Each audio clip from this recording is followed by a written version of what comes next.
Suriname.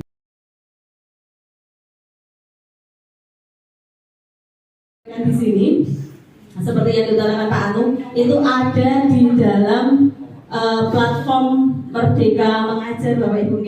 Jadi ini topik ini yang akan saya sampaikan itu pada topik disiplin positif Bapak Ibu. Jadi di topik itu ada beberapa topik, itu topik ke berapa nih? Saya nggak hafal, ke 8 atau ke berapa. Itu ada di disiplin positif. Tetapi di sini saya mau memberikan judul budaya positif, karena budaya positif ini akan terbentuk apabila disiplin positif bisa terlaksana di sekolah. Atau Bapak Ibu, mohon izin untuk menyampaikan materinya untuk Pak Heru.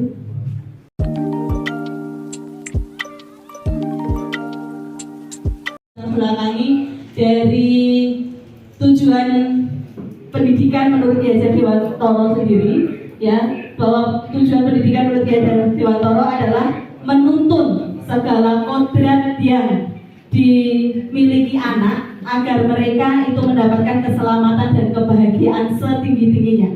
Itu dengan Pak Bowo juga terkait dengan materi ini saat itu, ternyata ini memang harus dideterminasikan Pak Bowo. Itu Bapak Ibu.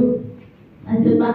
Nah, untuk menciptakan lingkungan yang berpihak pada murid, itu seorang guru harus memiliki kemampuan dalam menciptakan budaya positif. Sehingga kalau lingkungan kita itu sudah budayanya itu budaya positif, maka lingkungan tersebut akan tercipta yang berpihak pada murid, aman, nyaman, dan mereka akan mendapat kebahagiaan setinggi-tingginya. Budaya positif dapat mendorong murid untuk mampu berpikir, bertindak, dan mencipta sebagai proses memerdekakan dirinya sendiri sehingga murid lebih mandiri dan bertanggung jawab. Nah, sekarang budaya positifnya sendiri bagaimana yang nanti kita akan bahas di sini. Ya.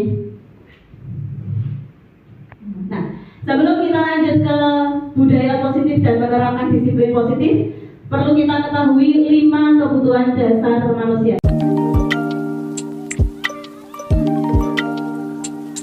Yang pertama ada bertahan hidup, kekuasaan, kebebasan, kesenangan, dan yang kelima kasih, sayang, dan rasa diterima. Nah, itu salah satu contoh tadi Zakarino umpama dia itu membolos, itu sebenarnya dia tidak salah dan tidak nakal. Dia itu hanya ingin memenuhi kebutuhan dasar dia, yaitu kebebasan. Itu seperti itu. Itu kalau menurut itu. Terus contoh lagi kemarin saya di 8B itu Raven Dani. Nah, Raven Dani itu pada jam saya dia itu kan tidak mengerjakan tugas. Teman-temannya itu yang mengerjakan tugas itu malah justru disobek Bapak Ibu. Tugas temannya itu disobek biar dia itu ada temannya tidak mengerjakan tugas. Nah, kalau melihat kebutuhan dasar manusia ini, berarti kira-kira Raven Dani posisi di mana Bapak Ibu? Kekuasaan. Nah, itu. Jadi gitu. Oke. Nah, di sini tugas kita bagaimana caranya 5 kebutuhan dasar manusia ini bisa diperoleh oleh anak-anak. Jangan sampai anak-anak itu menunjukkan kebutuhan dasar mereka tetapi yang tidak sesuai, yang tidak positif.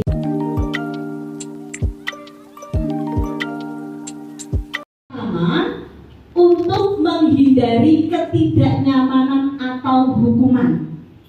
Anak-anak pastinya banyak yang memiliki motivasi seperti ini. Kemarin sempat saya bertanya ke anak-anak ketika pas ulangan. Anak-anak, saya mau tanya, kalian itu berangkat ke sekolah itu karena apa? Apa karena takut dimarahi oleh orang tua? Ya Bu. Apa lagi? Nah, nanti takut karena Bu, di sekolah Bu kalau bolos terus. Ada yang jawab seperti itu. Nah, itu berarti anak-anak melakukan hal itu, mereka berangkat ke sekolah itu atas dasar motivasi yang pertama, yaitu untuk menghindari ketidaknyamanan atau hukuman. Itu motivasi yang pertama. Terus motivasi yang kedua itu untuk mendapatkan imbalan atau penghargaan orang lain. Nah, ini Bapak Ibu yang menjadi pro kontranya di sini. Kalau sekolah itu seperti ini, kalau motivasi untuk mendapat penghargaan dari orang lain itu bisa jadi mereka berangkat karena minta uang saku, itu karena adanya penghargaan. Terus mereka biar dipuji sama Pak Adik, gitu kan. Kalau berangkat kan nanti Pak Adiknya, oh ya pinter ya kamu, tambah cantik, gitu kan. Seperti itu penghargaan dari orang lain. Nah, ternyata dua motivasi ini masih merupakan motivasi eksternal, Bapak Ibu. Dan motivasi eksternal itu kurang begitu baik untuk anak.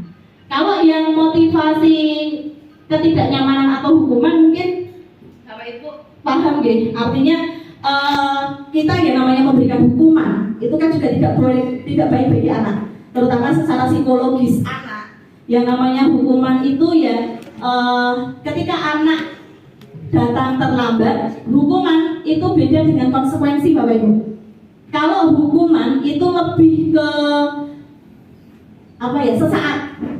Kita begitu anak datang salah, kamu kok tidak memakai sepatu push up, itu hukuman. Kamu tidak memakai kaos kaki atau kamu langsung lari mengitari lapangan, itu hukuman.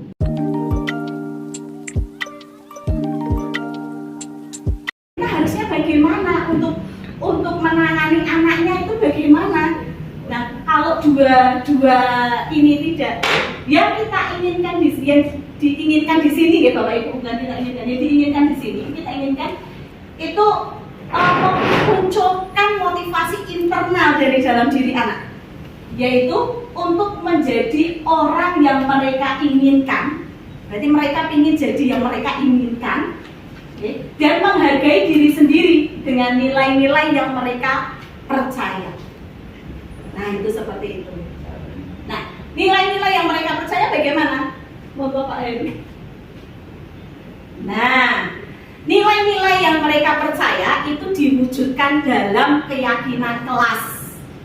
Oke. Jadi sebelum kita menerapkan disiplin positif, oke, untuk mengantarkan mereka, nanti di sini ada contoh bagaimana cara menerapkan disiplin positif, menangani masalah. Kita harus di posisi bagaimana itu ada di sini. Nah, ini awal mula sebelum kita menerapkan disiplin positif itu memang dasarnya adalah membentuk keyakinan kelas. Okay. Nah, keyakinan sekolah atau kelas itu berupa pernyataan-pernyataan universal dalam bentuk positif yang mudah diingat, dipahami, dan harus diterapkan dalam lingkungan sekolah atau kelas. Contoh contoh untuk yang pernyataan positif seperti ini. Pernyataan positif itu tidak ada depannya tidak.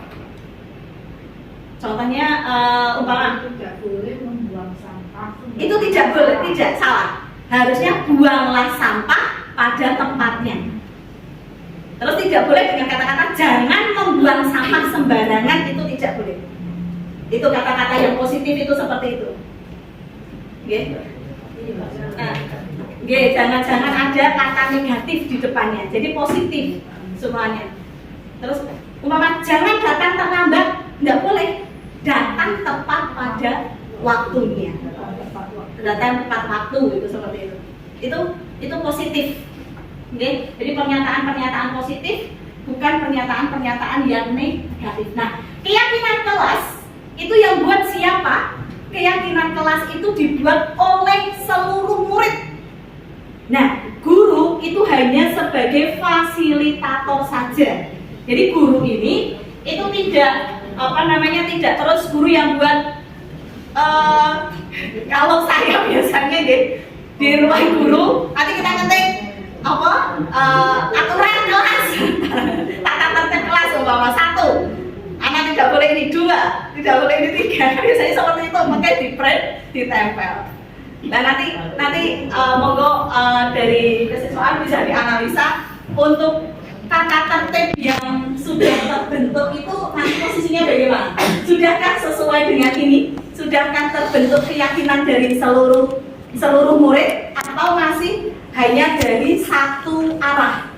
Oke. Nah, kalau misalkan ini untuk seluruh siswa yang menentukan keyakinannya itu apa? Jadi guru itu hanya sebagai fasilitator. Nah, sehingga keyakinan tersebut harapannya itu bersifat intrinsik dari dalam diri siswa, seperti itu.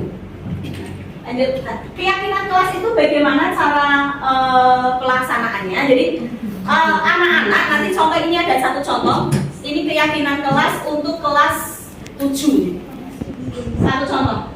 Jadi keyakinan kelasnya ada 3: hormat, bekerja, dan diterima dan dimiliki. Itu ada 3 itu. Nah, nanti pelaksanaan di kelas, anak-anak nanti bisa dibagi menjadi 3 tim itu. 3 tim itu. Oke, pelaksanaannya di kelas. Kira-kira apa namanya, nilainya apa? Nilai hormat. Umpama mau ditambah mandiri boleh, Ibu, Bapak Ibu, oke? Ditambah ada mandiri, ada umpama mau disiplin itu boleh.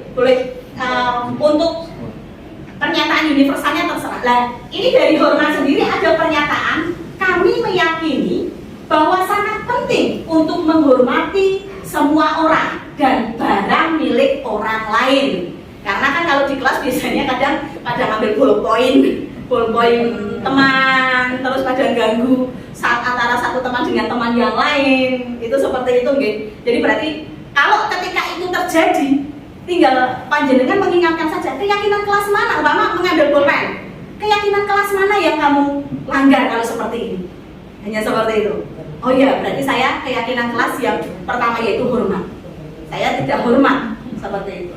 Nah, terus bekerja. Ada pernyataannya, kami meyakini bahwa sangat penting untuk mengerjakan segala pekerjaan atau mengikuti kegiatan yang telah ditugaskan. Keyakinan kelas yang kedua ini. Nah, terus bagaimana untuk keyakinan kelas yang kedua ini? Ya, contoh hal berarti tidak mengerjakan tugas. Nah, kalau tidak mengerjakan PR, berarti keyakinan kelas mana yang dilanggar? Berarti yang kedua, tentang bekerja. Ini keyakinan kelas yang kedua yang bekerja. Ya. Nah, nanti kalau ketika anak tidak mengerjakan PR, tinggal kita kembalikan keyakinan mana yang terus yang ketiga itu diterima dan dimiliki. Nah, ini diterima dan dimiliki ini yang kadang terjadi di kelas ini.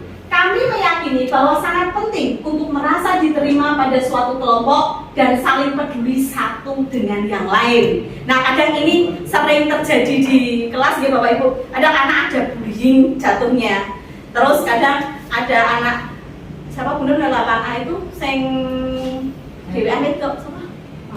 Amanda lah. Kejadian Amanda itu nanti terjadi itu seperti itu. Amanda kan kemarin kan sempat merasa tidak diterima oleh temannya, merasa itu. Okay? Nah, nanti untuk penyelesaiannya bisa kita kembalikan ke poin yang ketiga. Jadi diterima dan dimiliki. Berarti ini kalau seperti ini itu nilai mana yang dilanggar? Nah, itu dari 1, 2, 3. Nanti umpama dari 1, 2, 3 itu kita tentukan, kita bahas bersama-sama dulu kira-kira apa anak keyakinannya. Oh, keyakinannya ada hormat, ada bekerja, ada diterima dan dimiliki. Nah, setelah itu anak-anak diminta untuk membuat kelompok.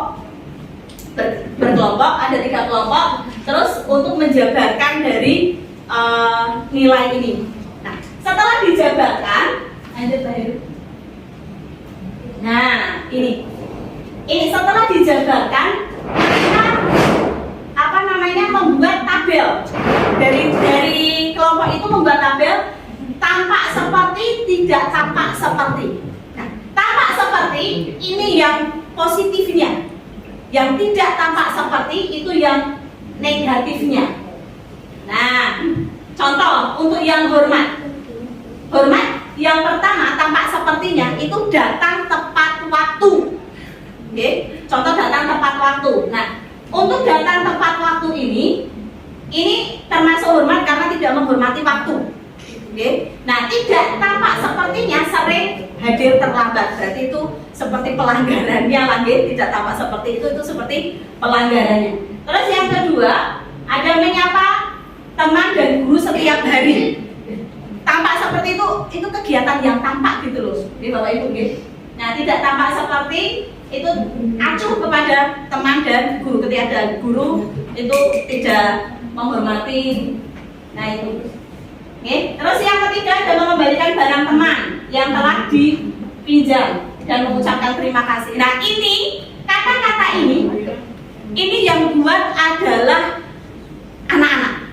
Jadi kita sebagai fasilitator. Nah ini memang berarti posisi ini ya nanti wali kelas gitu yang membentuk. Harapannya ini di setiap kelas itu terlaksana sehingga penerapannya kita mudah. Kalau kelas A terlaksana, kelas B tidak terlaksana, kelas C terlaksana, itu kan nanti jadinya kalau penerapannya jadi tidak sinkron seperti itu. Okay? Harapannya memang seperti itu. Seperti ini ya Bapak Ibu ya, kalau yang merasa diterima dan dimiliki itu tampak sepertinya melibatkan semua anggota kelompok, terus memberikan kata-kata atau komen-komen berdasarkan membesarkan hati bila teman kita berhasil. Jadi ternyata yang memberikan komen jika teman berhasil itu mereka, bukan kita. Okay? Kalau kita itu jatuhnya nanti ujian. Tapi kalau mereka yang memberikan komentar itu termasuk keyakinan kelas. Tuh, nah, nanti mungkin kalau dari segi BK seperti apa nanti Bapak bisa nanti berkomentar ya Bapak. Oh Bapak ya, lanjut. Ini Bapak seperti. Nah, setelah mereka membuat tampak seperti dan tidak tampak seperti, yang berikutnya adalah sama-sama berdiskusi tugas guru dan murid di sini. Jadi kita berdiskusi nanti kira-kira tugas guru itu apa, tugas murid itu apa, yang bukan tugas guru itu apa, yang bukan tugas murid itu apa. Ini kayaknya ada yang salah. Guru ini murid tugasnya bukan gitu ya. Mohon maaf ini yang bawah salah, ibu murid tugasnya bukan gitu. Oke. Nah itu tugas guru mengajar, mendidik, menjawab pertanyaan, memberi nilai, mengatur kelas, menegakkan peraturan kelas. Nah itu nanti biar muncul dari anak, sehingga ketika nanti kita di depan kelas, nah itu tugasnya siapa? Nah tugas saya di sini apa? Kalau kalian sudah bisa menentukan, nah harapannya tadi yang sudah dibuat tadi itu selanjutnya nanti bisa diletakkan di kertas manila atau apa, ditempelkan di dalam kelas, sehingga ketika terjadi pelanggaran atau apa tinggal mengingatkannya, anak diminta untuk membaca itu bisa. Jadi tapi yang ditempel di kelas itu yang buat bukan guru, karena itu merupakan kesepakatan anak, nilai anak. Itu seperti itu, ya Bapak Ibu. Nah itu kan menyakiti, kalau yang bukan tugasnya anak itu menyakiti atau disakiti, mengeluh, merusak barang pribadi atau orang lain, melakukan tugas guru, mereka berarti melakukan tugas menilai apa namanya, menjudge teman, itu tidak boleh. Terus memutuskan untuk teman kamu, itu tidak boleh. Pokoknya semuanya teman. Lanjut. Nah itu, nah posisi kita itu di mana sekarang? Oke. Kalau tadi keyakinan kelas, nah sekarang posisinya kita sebagai guru itu di mana? Nah, sebelum kita mengetahui posisi kita ada di mana, kita ketahui dulu 5 posisi kontrol manusia. Kalau ini 5 posisi kontrol manusia. Sebenarnya manusia itu memiliki 5 posisi ini. Yang pertama itu penghukum. Nah itu seperti tadi. Jadi ketika ada kesalahan, itu kita sebagai seorang guru langsung menghukum. Kan kadang terjadi nih. Saya sendiri kadang juga ketika tidak mengerjakan tugas, langsung silakan kalian kerjakan tugas di luar. Itu juga terjadi di saya ini jujur ini ya. Ini jujur ini. Itu menghukum. Silakan kalian berarti mengerjakan tugas sekian kali. Itu seperti itu penghukum. Nah, terus yang kedua itu pembuat merasa bersalah. Jadi ketika ada anak yang salah, untuk membuat merasa bersalah seperti ini. Contohnya ya, Kok jangan seperti itu sih nak. Kamu apa nggak kasihan sama orang tuamu yang sudah susah payah mencari nafkah? Apa kamu nggak kasihan nak? Apa kamu nggak kasihan sama orang tuamu yang di tengah laut hujan badai seperti itu? Demi siapa sih nak? Demi kamu kan? Nah itu ternyata di posisi kontrol membuat merasa bersalah. Nah, ketika di posisi membuat merasa bersalah, akhirnya kita itu memposisikan anak bersalah terus seperti itu. Jadi mereka itu akhirnya kecil hati. Aku jadinya salah. Nah, seperti itu. Itu membuat merasa bersalah. Itu juga kurang begitu baik untuk membuat merasa bersalah, karena nanti anak akhirnya mentalnya down kalau membuat merasa bersalah. Okay? Terus nah ini posisi yang ketiga adalah posisi teman. Nah, kalau di posisi teman ini itu negatifnya seperti ini. Kalau umpama posisi teman umpama seperti ini, kalau biasa kok jangan seperti itu. Nah, seperti kita tidak ada jarak dengan mereka, itu posisi teman. Nah, negatifnya kalau apa gini, wis tenang saja, wis kamu biasa sama nggak apa-apa, wis biasa sama Bunita, nanti gampang. Nah, gitu. Wis seperti. Halo? Beres, pokoknya beres. Nah, negatif di posisi teman ini. Nah, apa beres, yang penting gue untuk nilai. Nah, makasih, penting gue semangat, pokoknya beres. Nah, negatif di posisi teman ini gini Bapak Ibu. Jadi anak itu akhirnya tergantung dengan kita. Umpama ada beberapa guru, ada 11 mapel. Tenang bae nek matematika kuwi Bunita penak, wong iki penakan. Dadine apa jenenge wis pokoke. Lah, nanti ketika ini kelas umpama kelas 8 masih dengan saya. Ketika kelas 9 tidak dengan saya, akhirnya mereka bagaimana? Nah, seperti itu. Itu mereka akhirnya tergantung saja dengan kita. Tapi mereka tidak berusaha dengan baik. Mereka dapat nilai baik itu karena kita. Jadi mereka ketergantungannya terlalu besar dengan kita. Wes pokoknya siti Bunita, siti Pak Jabidi, siti Bu Ida, siti Bu Bin. Wis tenang kok karo Bu Bin yang gampang. Itu seperti itu teman. Nah, di posisi yang keempat ada pemantau. Nah, kalau pemantau ini kalau penghukum tadi kan seketika nih Bapak Ibu, anak bersalah, kita langsung memberikan hukuman, itu seketika. Tapi kalau pemantau itu lebih cenderung ke konsekuensi. Umpama di sekolah itu sudah ada tata tertib. Tata tertib. Berarti ini kamu melanggar tata tertib apa? Tata tertib apa? Melanggar apa? Ini berarti kamu sudah berapa kali kamu melanggar tata tertib? Nah, itu pemantau. Oke. Ini sudah berapa kali kamu melanggar tata tertib? Nah, contoh lagi seperti ini. Umpama di kelas itu sudah ada tata tertib, bukan keyakinan nggih, tata tertib. Kan biasanya kita punya tata tertib ya selama ini nggih. Keyakinan kan ini saya juga baru tahu ini soalnya. Sejak kemarin kita tahunya tata tertib. Anak-anak, kita sudah punya kesepakatan bahwa siapa yang datang terlambat, umpama 10 menit datang terlambat, berarti nanti ketika istirahat, kamu tidak boleh istirahat dulu. Kamu 10 menit pas awal istirahat, kamu harus di kelas. Kamu mengerjakan tugas. Itu di posisi pemantau. Itu.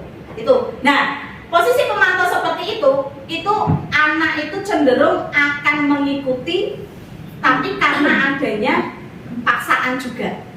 Okay? Jadi tidak terus mereka loss atau bagaimana?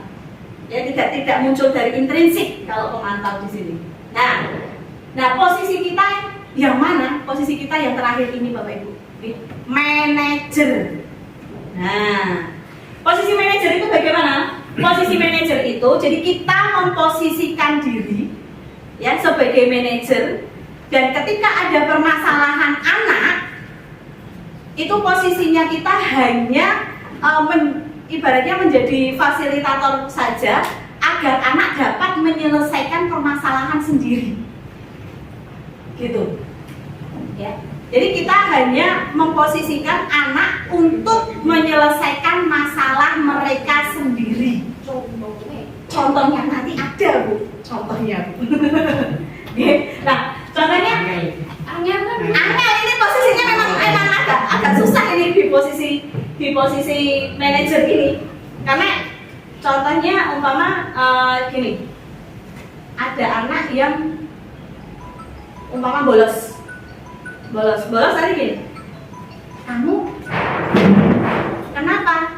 Kamu kemarin apa yang kamu lakukan? Kenapa kamu kok kemarin apa yang kamu lakukan? Saya umpama mereka jawab, saya bolos. Umpama seperti itu. Saya tidak masuk Bu. Nah, tidak masuknya karena apa? Nah, tidak masuknya karena apa? Banyak tugas Bu. Nah, banyak tugas Bu. Takut Bu sama Bu ini. Nah, kenapa takut? Nah, seperti itu. Nanti kita hanya memberikan pertanyaan-pertanyaan mereka yang nanti akan menyelesaikan permasalahan sendiri. Nah, bagaimana cara menyelesaikan di posisi kita manajer? Beda contohnya seperti apa? Monggo Pak Heru berikutnya. Nah, kita untuk menyelesaikan permasalahannya itu menggunakan segitiga restitusi di sini. Oke. Ini segitiga restitusi. Nah, apa saja kan segitiga restitusi itu? Yang pertama, menstabilkan identitas. Nah, dalam menstabilkan identitas di sini, itu guru memposisikan atau meyakini bahwa apa yang mereka perbuat saat itu. Ya, mereka harus menjawab sendiri. Apa yang mereka perbuat saat itu. Terus yang kedua, untuk menstabilkan identitas, bahwa di dalam menstabilkan identitas ini, posisi apa yang mereka kerjakan itu tidak salah.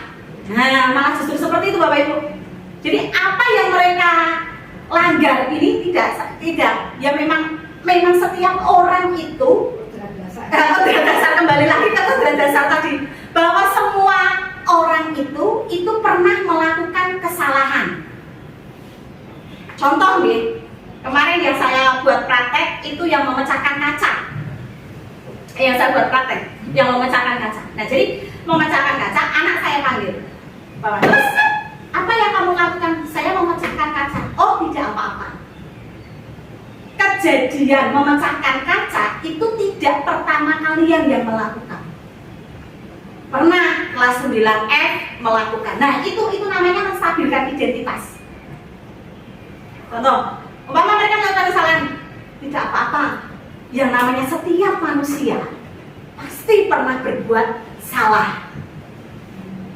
Nah, itu pertama menstabilkan identitas. Nah, yang kedua itu validasi tindakan yang salah. Nah, baru ditanya, terus kok bisa kejadian ini terjadi? Itu kenapa?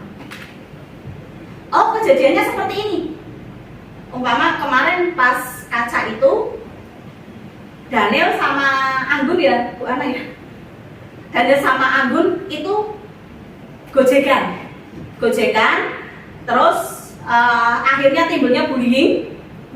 Anggun, terus Daniel itu nyubit Anggun berontak, akhirnya tangan Anggun bedal, kena kaca pecah. Nah, baru memvalidasi tindakan. Berarti kalau seperti itu, tindakan yang kalian lakukan itu salah apa tidak? Baru. Jadi kalau yang tadi, oh tidak apa-apa, yang namanya orang itu pasti berbuat salah. Nah, kenapa kita menstabilkan identitas? Biar dia itu tidak mengaku. Ya, kita membawa biar mereka itu tahu kesalahan, bahwa yang mereka lakukan itu salah. Itu seperti itu. Baru kita bawa. Nah, berarti kalau seperti itu salah apa tidak? Salah, Bu. Nah, baru. Nah, kalau salah, baru karena tadi yang awal kita kan sudah membuat keyakinan kelas, gitu. Kita kembalikan lagi. Yang ketiga, menanyakan keyakinan kelas. Kalau seperti itu tadi, keyakinan kelas mana yang kalian langgar? Oh, keyakinan kelas yang saya langgar, Yang pertama tadi hormat, jelas tidak menghormati. Terus yang ketiga tidak diterima atau apa tadi ya, tidak apa tadi. Itu berarti keyakinan kelas itu Bu, yang saya langgar. Nah baru setelah itu penyelesaiannya. Nah kalau tahu keyakinan kelas yang kalian langgar, berarti selanjutnya apa yang bisa kalian lakukan untuk memperbaikinya. Nah setelah itu ke depan apa yang kalian lakukan biar ini tidak terjadi. Nah itu posisi manajer itu di posisi seperti itu Bu Ida. Jadi kita tidak menjas, kita tidak apa, tapi mereka itu diminta untuk menyelesaikan sendiri. Itu seperti itu. Itu kurang lebihnya untuk segitiga restitusi. Lanjut Pak Heru. Nah ini praktek segitiga restitusinya.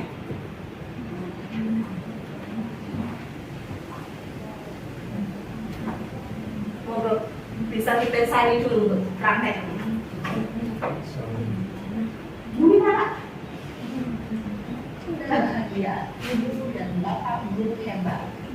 Pada video kali ini kita akan membahas tentang salah satu program disiplin positif yang diterapkan di lingkungan sekolah yang dikenal dengan nama restitusi.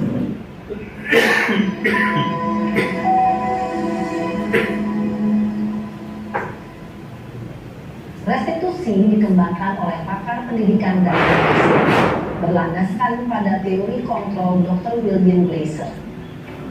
Segitiga restitusi adalah suatu proses dialog yang dijalankan oleh guru atau orang tua yang dapat menghasilkan murid yang mandiri dan bertanggung jawab.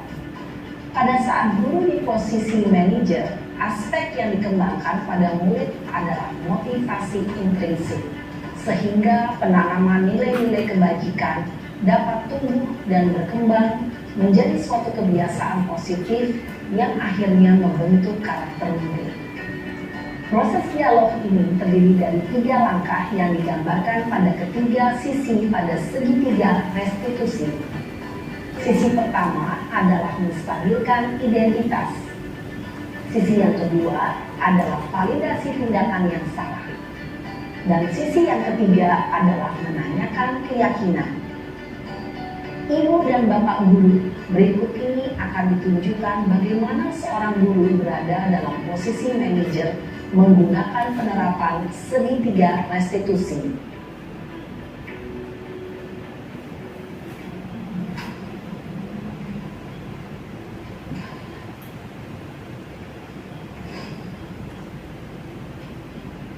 Siang Sarah.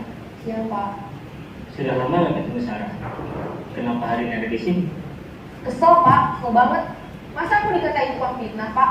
Ya aku marah lah. Aku balik katain Eka di depan kelas. Kesel banget. Oh begitu. Ya pasti kamu marah dan kesal. Bapak juga akan marah apabila ada yang menuduh Bapak seperti itu. Ini menstabilkan identitas. Kemudian pada saat itu kamu mau melakukan apa? Ya saya langsung ngatain Eka lah Pak. Kesel banget. Saya bentak-bentak dia depan teman-teman lain. Oh begitu. Pasti kamu melakukan seperti itu karena suatu alasan tertentu, bukan? Iyalah, masa saya diam saja Pak? Ya saya bela diri lah. Masa saya dituduh tukang fitnah? Ya wajar lah. Mempertahankan harga diri itu sesuatu yang penting buat kamu.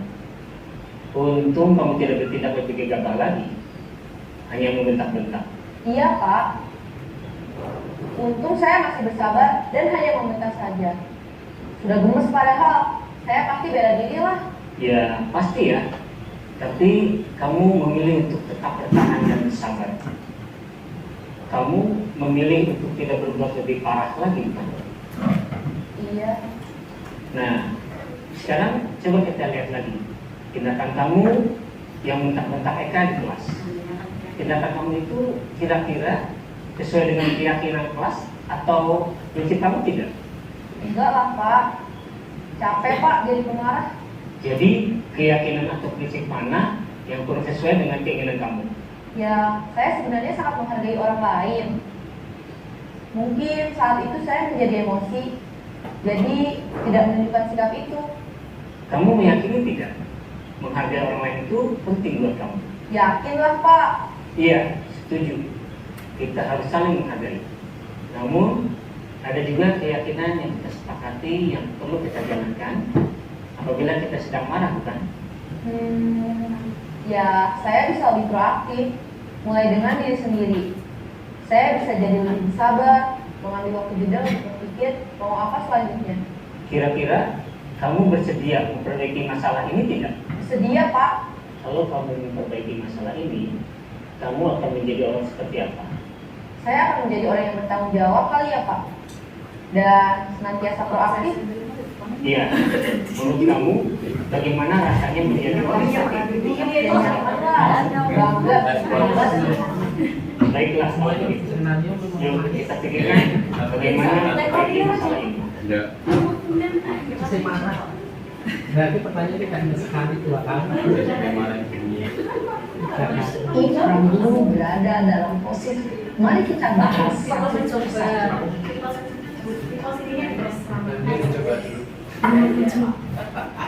Nah, ya memang kalau kita penerapannya ke anak memang agak susah, tetapi memang ini yang nanti akan kita bawa nih Bapak Ibu. Saya sendiri mungkin kalau langsung itu mesti anak lah itu seperti Bu Rina tadi SMP 5 di opo tekani boleh menang otak orang jawab saya ditakoi koyo kuwi.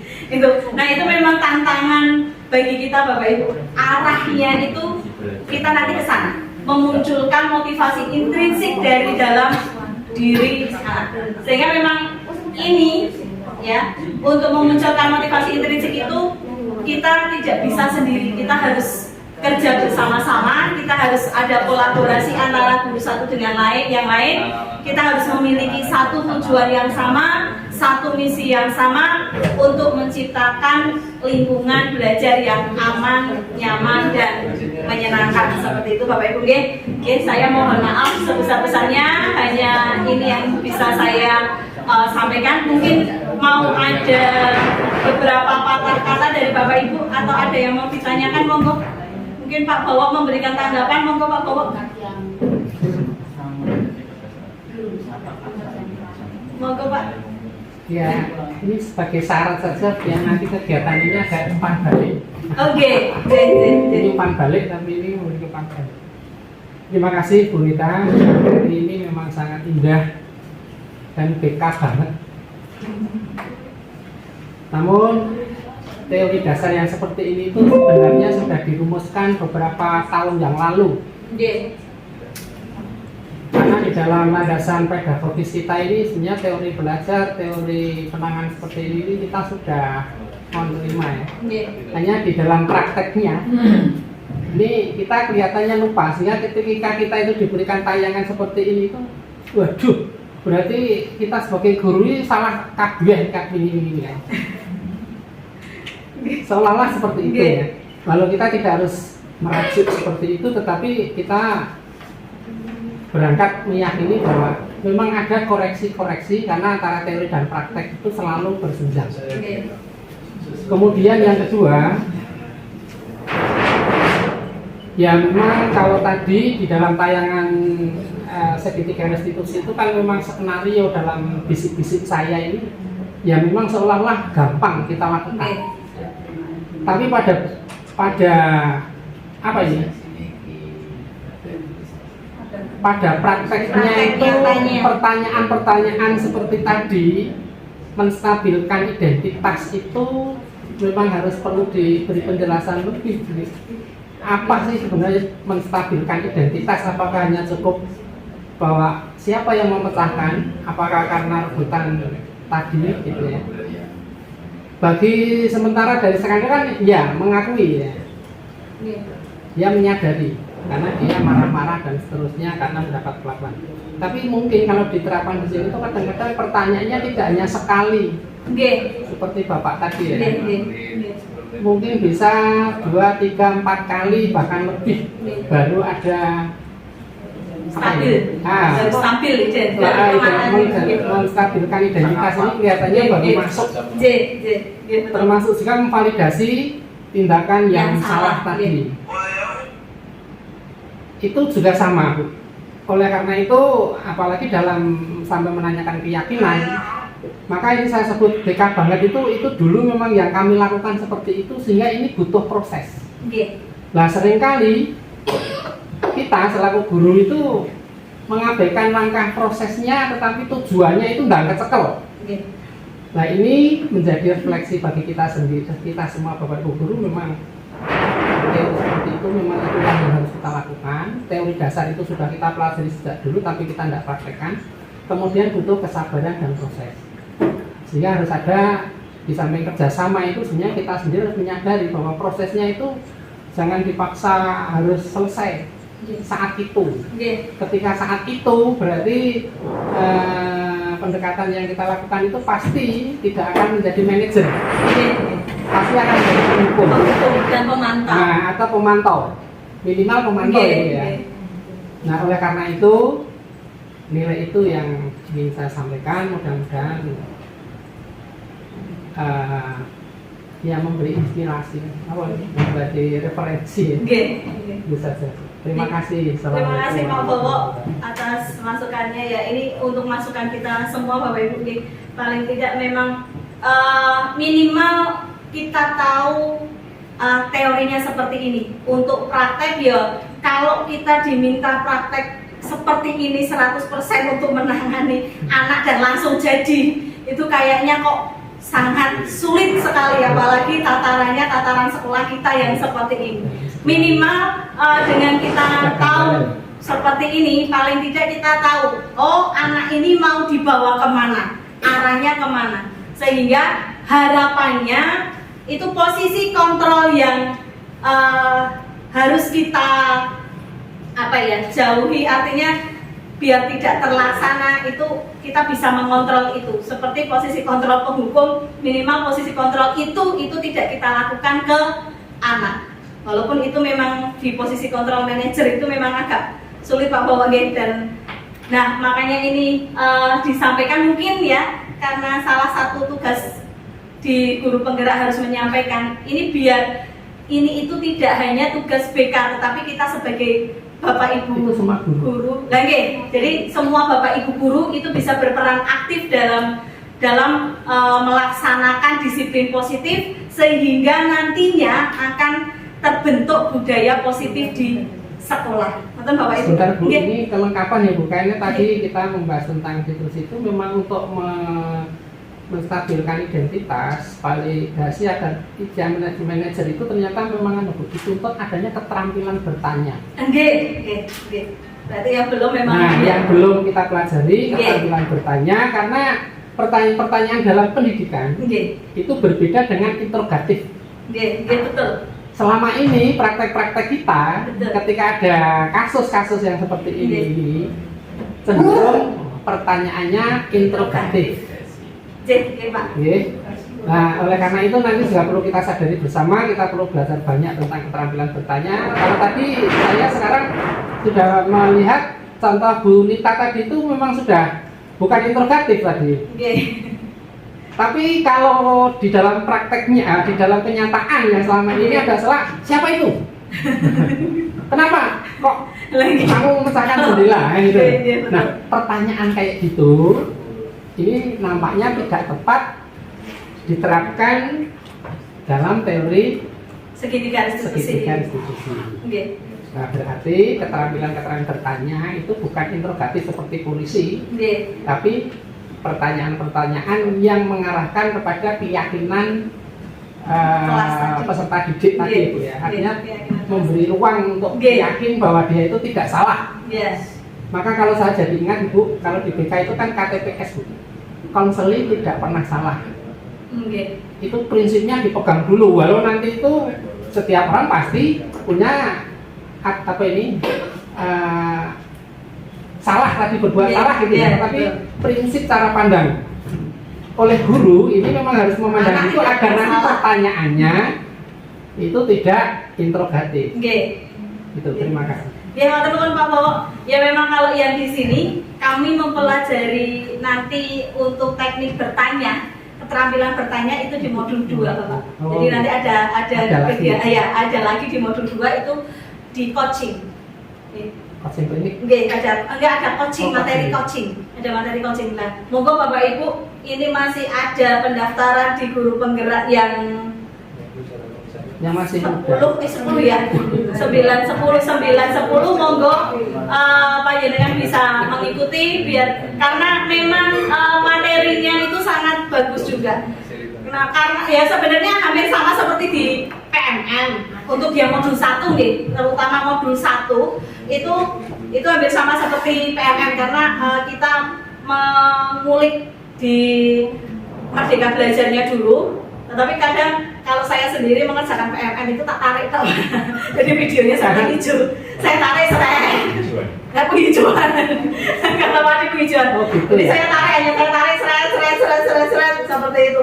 Tetapi kalau yang di guru penggerak itu kan paling tidak kita harus betul-betul mempelajari betul di dalamnya seperti apa, terus kita bisa menerapkan di di lingkungan sekolah kita, sehingga harapannya nanti sekolah kita itu bisa menjadi sekolah yang memang sesuai tujuan pendidikan Gajah Dewantara, bahwa semua itu berpihak pada murid. Ada mas tambahan lagi Bapak Ibu yang lain, monggo. Bu Nur? Jelas. Terima kasih. Baik, teman-teman, kalau sudah cukup saya cukupkan sekian dan mohon maaf apabila ada kesalahan dan kekurangan. Untuk di topik disiplin positif, aksi nyatanya tadi saya lihat dengan Bu Nur, salah satunya bisa milih sih ya, itu ada beberapa Bu. Ada berapa Bu? Ada 4. Yang salah satunya adalah membuat keyakinan kelas, dan itu didokumentasikan terus nanti diunggah di aksi nyata PMM. Itu ada di posisi PMM. Terus yang kedua apa Bu Nur? Aku kok lagi sama kayak ini. Kayak seperti ini ya. Untuk yang kedua. Terus yang ketiga buat apa ya? Yang ketiga apa? Yang keempat itu yang terakhir yang itu kita melihat bukan motivasi ya, apa ya? Posisi kontrol. Motivasi anak ya Bu. Saya nggak bisa buka soalnya saya belum. Oh iya sih. Sebentar saya bacakan nggih Bapak Ibu untuk PMM-nya maksudnya. Ketika panjenengan mungkin mau mengisi aksi nyata PMM-nya itu di topik apa Bu? Kemarin saya pas nyelonong disiplin positif Pak. disiplin positif atau menyesuaikan manajer Bukan disiplin positif. Untuk yang ini posisinya di disiplin positif.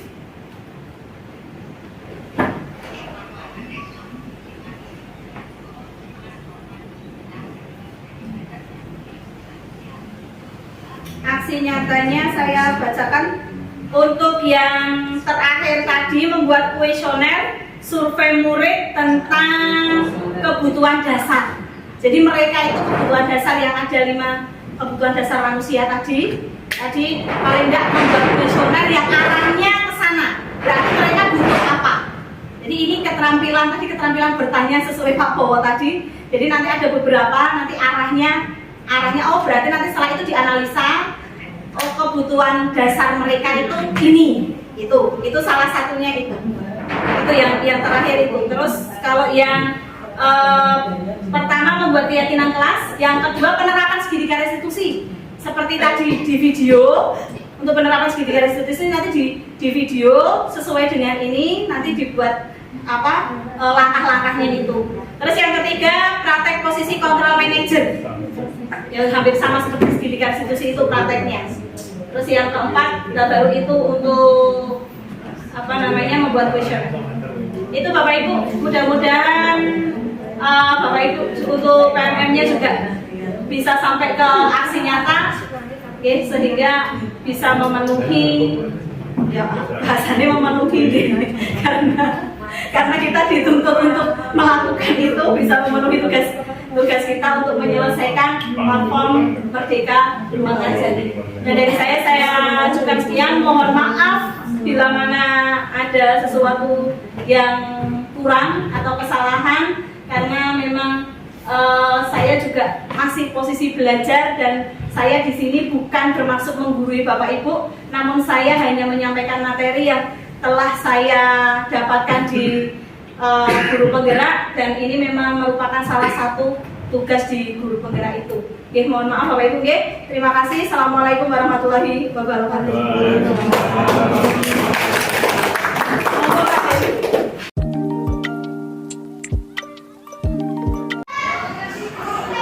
Bismillahirrahmanirrahim. Assalamualaikum warahmatullahi wabarakatuh.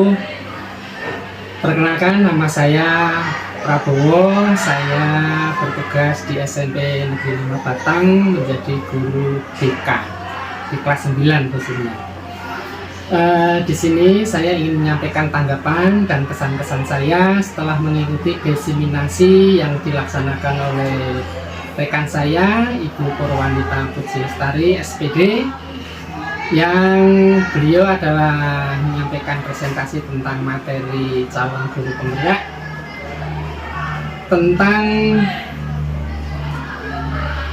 program pembentukan budaya positif di sekolah dengan menerapkan disiplin positif. Yang pertama, saya terkesan dengan penyampaian beliau bukan saja runut dan jelas dalam menerangkan. Justru yang menarik bagi saya adalah bahwa materinya ini sangat relevan dengan tugas profesi saya selaku guru bimbingan dan konseling. Di dalam materi yang disampaikan beliau, ini diingatkan, seolah-olah mengingatkan pada diri saya sendiri dalam melaksanakan layanan bimbingan, bahwa sejatinya seorang guru itu harus mampu mendorong dan memenuhi kebutuhan dasar manusia, yakni siswa didik kita, terutama tentang kebutuhan untuk aktualisasi diri, yakni kebutuhan untuk mewujudkan dirinya sesuai dengan potensi yang ada. Kemudian yang kedua, melalui disiplin positif, ini seorang guru ini harus mampu menumbuhkan motivasi dalam diri. Dengan motivasi dalam diri atau motivasi intrinsik, maka seorang siswa akan memiliki motivasi yang lebih kuat dalam belajarnya. Kemudian yang berkaitan dengan penyelesaian masalah, ini kita juga dapat ilmu baru bahwa guru ini harus bisa memposisikan sebagai manajer, bahwa di dalam penanganan masalah ini bukan saja kita berorientasi pada terselesaikan masalah oleh siswa, namun juga seorang guru harus mampu mengembalikan posisi siswa dalam sistem komunitasnya. Dan ini sungguh luar biasa. Bahkan ada segitiga restitusi, kita diajak untuk bisa lebih tertib, lebih jeli, bahwa di dalam menyelesaikan masalah ini kita harus memfasilitasi dengan permasalahan, kemudian meneliti tentang identitas, dan juga yang lebih penting adalah dengan tidak melupakan menelisik tentang keyakinan siswa sehingga mereka ini tidak merasa dipersalahkan. Itulah poin yang menurut saya kesan sangat baik. Terima kasih kepada Bu Purwanita yang telah memberikan ilmu baru pada saya. Mudah-mudahan lebih bermanfaat. Sekian dari saya, cukup singkat saja. Assalamualaikum warahmatullahi wabarakatuh.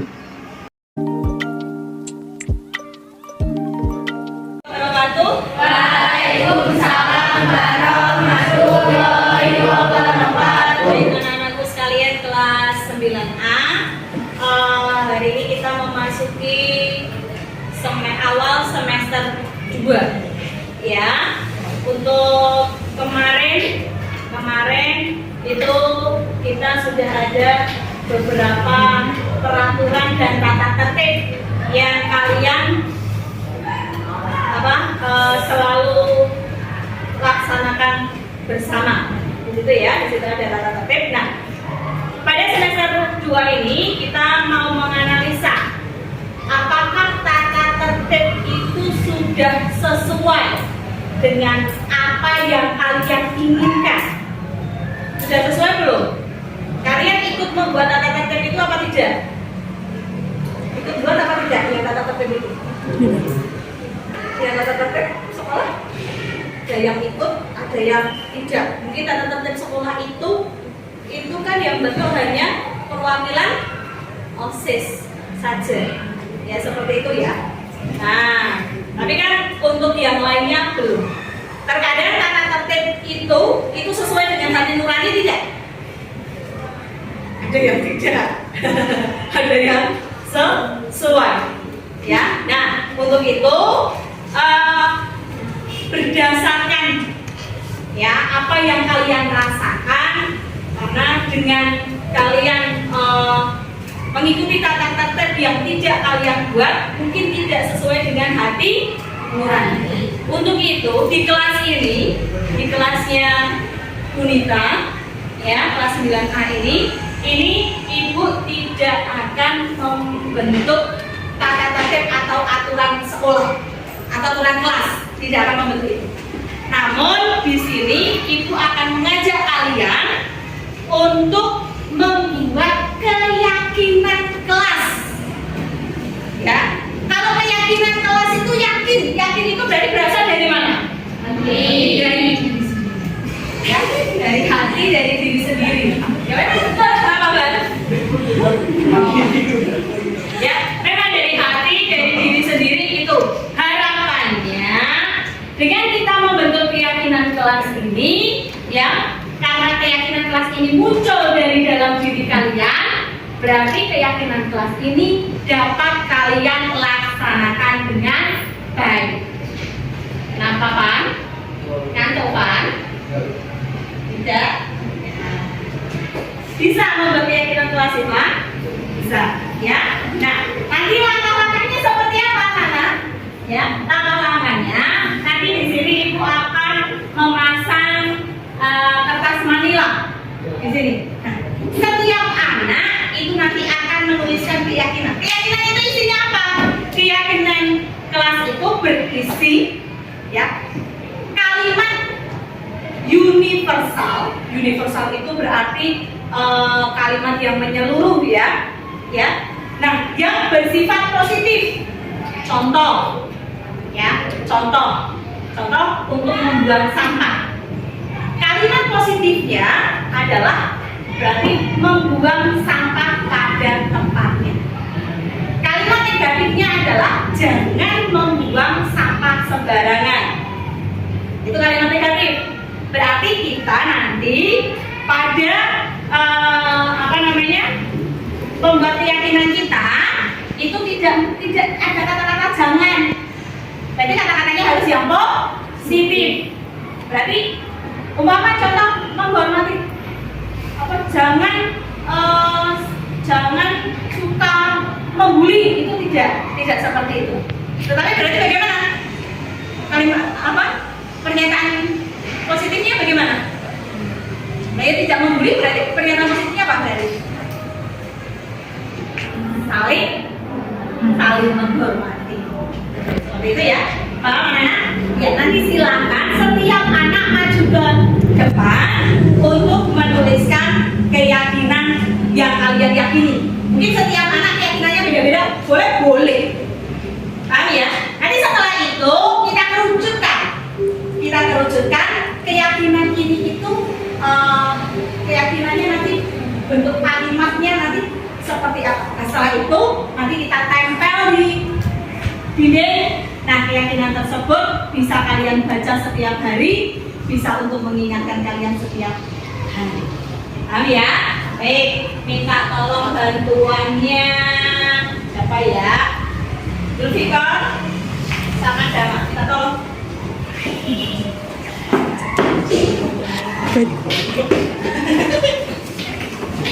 Dipasang di sana ya. Yang tengah saja kan? Berdiri landscape ya. Cinematic good. Oh, bisa nggak?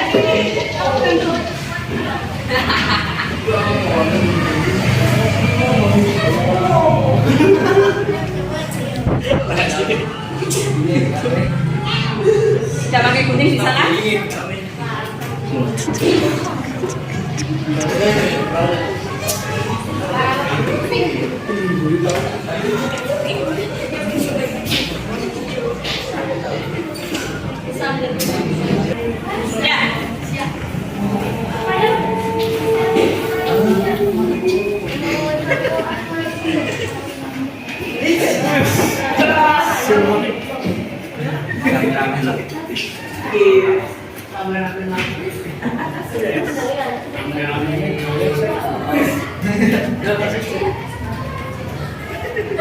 Baik, silakan siapa yang akan maju ke depan untuk menuliskan yang pertama kali.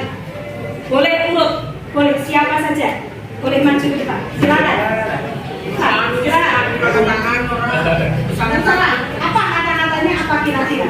Di kelas ini mau bagaimana? Ya. Tidak apa-apa. Apa kamu? Ya, silakan.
sudah cukup, nanti kita kelompokkan ya.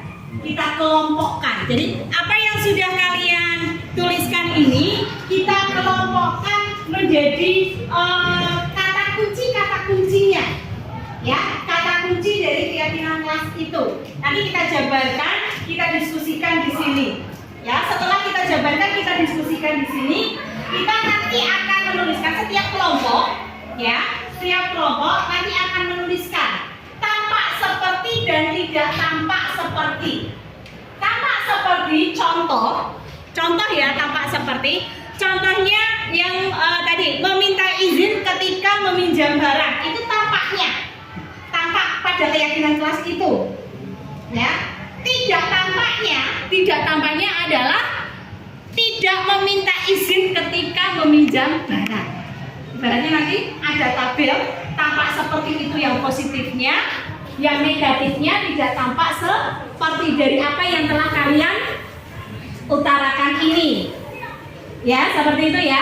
Nah, sekarang kira-kira dari kata-kata ini siapa yang mau membantu Bu Mita untuk membacakan seluruhnya? Yuk, siapa? Yuk, membantu Bu Mita membaca seluruhnya, nggak apa-apa. Silakan. Ya, silakan. Hanya membaca. Yuk. Sifat, ya, Sifat. Silakan dibaca Sifat dari sini. Silakan dibaca. 1. Menghormati guru saat menerangkan. Terus 2. Menaati peraturan kelas. 3. Menjaga kebersihan kelas. 4. Menjaga keamanan kelas. 5. Mengerjakan tugas lebih awal. 6. Menciptakan kerukunan kelas. 7. Saling menghormati teman. 8. Melaksanakan piket kelas tepat waktu. 9. Saling membantu satu sama lain. 10. Menghargai pendapat teman. 11. Saling percaya dalam hal apapun. 12. Meminta izin ketika meminjam barang. 13. Saling mengingatkan sesama teman. 14. Berdoa sebelum memulai belajar. 15. Mengucapkan salam saat masuk kelas. 16. Mengembalikan barang teman saat sudah selesai memakainya. 17.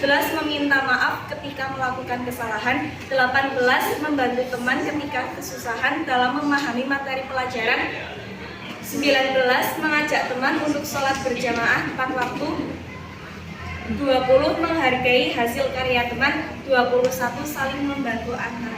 iya, tepuk tangan untuk kita semuanya. Ya, dari keyakinan kelas yang sudah kalian buat ini, nanti kita akan mengelompokkan ke beberapa kata kunci.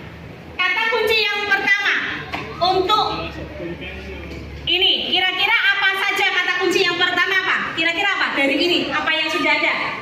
Yang pertama apa? Seperti poin nomor 1, poin nomor 10, ya. Terus ada poin nomor berapa lagi? Yuk, itu ada poin nomor 1, ada poin nomor 10, ya. Terus nomor 20 juga. Berarti apa? Menghargai dan menghormati. Berarti kata kunci yang pertama apa? Hormat. Oke. Kata kunci yang pertama.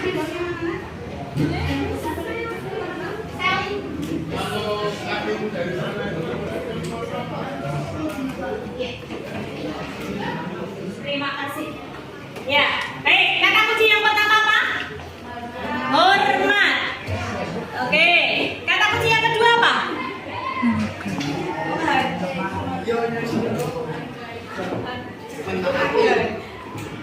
Hormat, menghargai sama, masih sama. Terus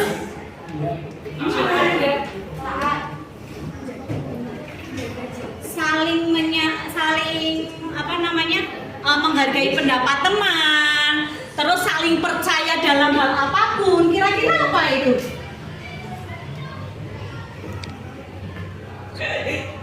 Merasa apa?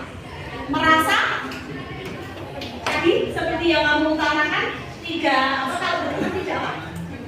Membeda-bedakan kan? Berarti apa?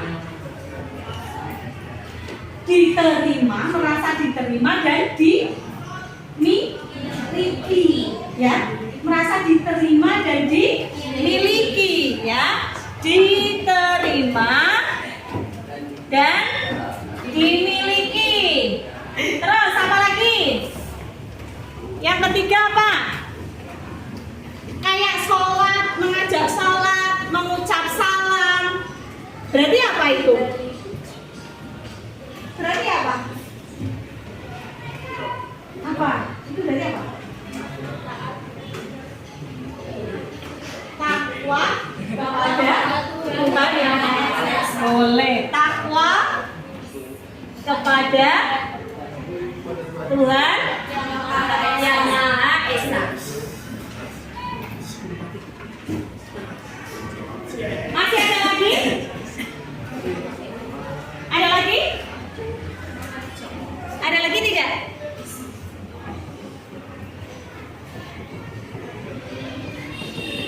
Berdoa sebelum mulai pelajaran itu termasuk yang mengucap salam. Disiplin dan tanggung jawab boleh. 4. Disiplin dan tanggung jawab. Oke, baik. Nah, baik. Ada 4 kata kunci yang nanti kita akan jabarkan menjadi kalimat keyakinan kelas kita. Nanti seperti apa?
wabarakatuh.